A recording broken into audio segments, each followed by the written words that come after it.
मित्रांनो, वाक्प्रचार, म्हणी, समानार्थी, विरुद्धार्थी याच्यावर हमखास प्रश्न आहेत, म्हणून आपण कमी टायमामध्ये जास्त प्रश्न सॉल्व करू. आजच्या लेक्चरमध्ये आपल्याला वाक्प्रचार बघायचे. पोलीस भरती असन, कोणती बी एक्झाम असू द्या, हमखास 2-3 याच्यावर प्रश्न आहेत. मित्रांनो, कमी टाइम घेऊ, जास्त प्रश्न सॉल्व. अंग झाडून मोकळे होणे वाक्प्रचार आहे बघा. त्याचा अर्थ काय होतंय तर संबंध तोडणे. अंग झाडून मोकळं होणं म्हणजेच काय? संबंध तोडून टाकणं. ठीक आहे. अंगावर काटा उभा राहणे, भीतीने अंगावर शहारे येणे. बर, अंगावर काटा उभा राहणे म्हणजेच काय तर भीतीने अंगावर काय येणे? शहारे येणे. आकाशात झेंडा लावणे, फार मोठा पराक्रम करणे. बघा, आकाशात झेंडा लावणे म्हणजेच काय? फार मोठा पराक्रम करणे. आपल्या असं म्हणजे ज्याला नाही कळत त्याला वाटतं आकाशात झेंडा लावणे म्हणजेच काय? फार मोठा पराक्रम करणे. आकाशाची दोरी तुटणे, भयंकर आपत्ती येणे. बाप्पा, आकाशाची दोरी तुटणे म्हणजेच काय? भयंकर आपत्ती येणे. ठीक आहे. त्यानंतर आकांत करणे, आरडाओरड करणे. आकांत करणे म्हणजे काय? आरडाओरड करणे. त्याचा अर्थ काय आहे? आकांत करणे. ठीक आहे. मित्रांनो, नेहमी आपल्याला लक्षात घ्या, परीक्षेमध्ये ह्या गोष्टी आपण वाचून लक्षात राहत नाहीत, म्हणून आपण याची सिरीज घेत चाललो. ठीक आहे. प्लेलिस्टमध्ये आपण ती सिरीजच बनवून टाकली. आकाशाची कुऱ्हाड, वेदना देवाने केलेली शिक्षा. इथं खतरनाक खेळ असते. आकाशाची कुऱ्हाड, माणसं एकूण एकाचं काहीच बिघडू शकत नाहीत. काय करू शकते नाही एकूण एकाचं? फक्त वाईट चित्ते. पण देवाची जर कुऱ्हाड लागली ना, ती दाखिता येत नाही कोणाला, आवाज येत नाही आणि घात लय मोठा होतो. याला म्हणते तर आकाशाची कुऱ्हाड, देवाने केलेली शिक्षा. आकाशाला गवसणी घालणे, बढिया एकदम. आकाशाला गवसणी घालणे, आकाशाला गवसणी घालणे म्हणजेच काय तर आवाक्याबाहेरचे कामे करून पाहणे. तुमच्या आवाक्याच्या बाहेरचं काम करून पाहायचं. आणि मित्रांनो, घालायचे आकाशाला गवसणी.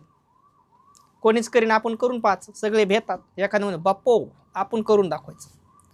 नाही झालं बी तर आपण त्या मार्गाला जायचं, करून पाहायचं, काय फरक पडते. आकाश फाटणे, सर्व बाजूंनी संकटे येणे. आकाश फाटणे म्हणजे काय? सर्व बाजूंनी संकटे येणे.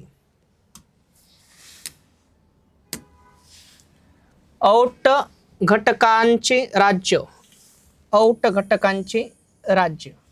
अल्पकालीन टिकणारा आनंद किंवाच काय? ऐश्वर्य. ठीक आहे.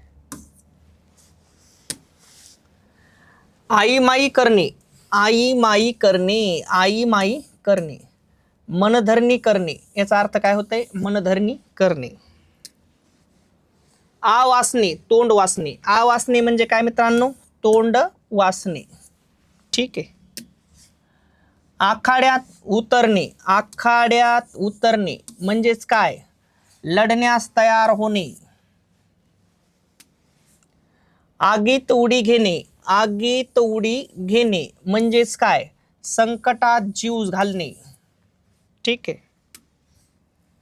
त्यानंतर मित्रांनो, आग ओकू लागणे, रागाने भडाभडा बोलणे.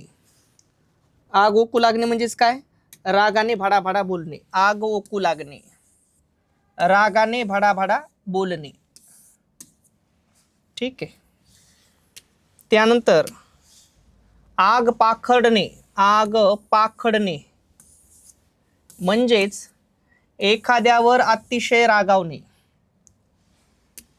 त्यानंतर आघाडी साधणे, आघाडी साधणे म्हणजेच काय? वेळ साधणे. आडव्या जिभेचा असणे, आडव्या जिभेचा असणे म्हणजेच भांडखोर वृत्तीचा असणे. त्यानंतर आडवे उभे राहणे, आडवे उभे राहणे म्हणजेच काय तर कुटील नीती अवलंबिणे, वाईट नीती. ठीक आहे.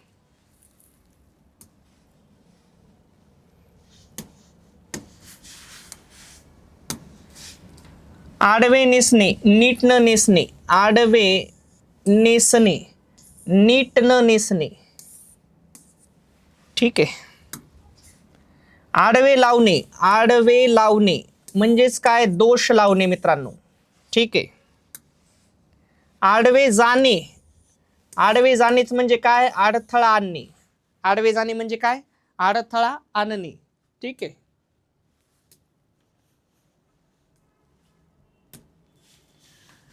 आडसट्यात असणे, अडचणीत असणे, आडसट्यात असणे, आडसट्यात असणे म्हणजेच काय, अडचणीत असणे. आडून गोळी मारणे, आडून गोळी मारणे म्हणजेच दुसऱ्याकडून इष्ट कार्य करून घेणे. आडवी करवत घालणे, आडवी करवत घालणे म्हणजेच काय, मोडता घालणे किंवा अडचण निर्माण करणे, त्यालाच काय म्हणायचं, आडवी करवत घालणे. आंतरिक आच असणे, आंतरिक आच असणे म्हणजेच काय, आतील इच्छा असणे. आडात सोडून दोर कापणे, आडात सोडून दोर कापणे म्हणजेच विश्वासघात करणे. बघा, आडात सोडून दोर कापायची म्हणजेच आडात सोडून दोर कापणे म्हणजेच काय, विश्वासघात करणे. आजचे मरण उद्यावर ढकलणे, आजचे मरण उद्यावर ढकलणे म्हणजेच काय, सध्याच्या प्रसंग लांबणीवर टाकणे, सध्याचा प्रसंग लांबणीवर टाकणे, आजचे मरण उद्यावर ढकलणे. आस मोताद होणे, आस मोताद होणे म्हणजेच खावयास न मिळणे.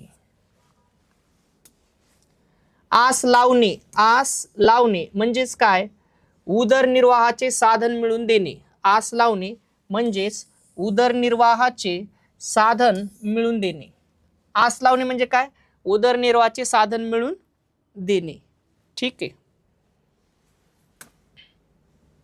आपली पोळी पिकविणे, आपला केवळ स्वार्थ साधणे, आपली पोळी पिकविणे म्हणजेच काय, आपला केवळ काय, स्वार्थ साधणे. मित्रांनो, असेच नवीन नवीन व्हिडिओ पाहण्यासाठी चॅनलला लाईक, शेअर, सबस्क्राईब करा, बेल आयकॉनवरती क्लिक करा, जेणेकरून नवीन नवीन व्हिडिओ तुमच्यापर्यंत पोहोचतील. थांबतो. जय हिंद, जय महाराष्ट्र.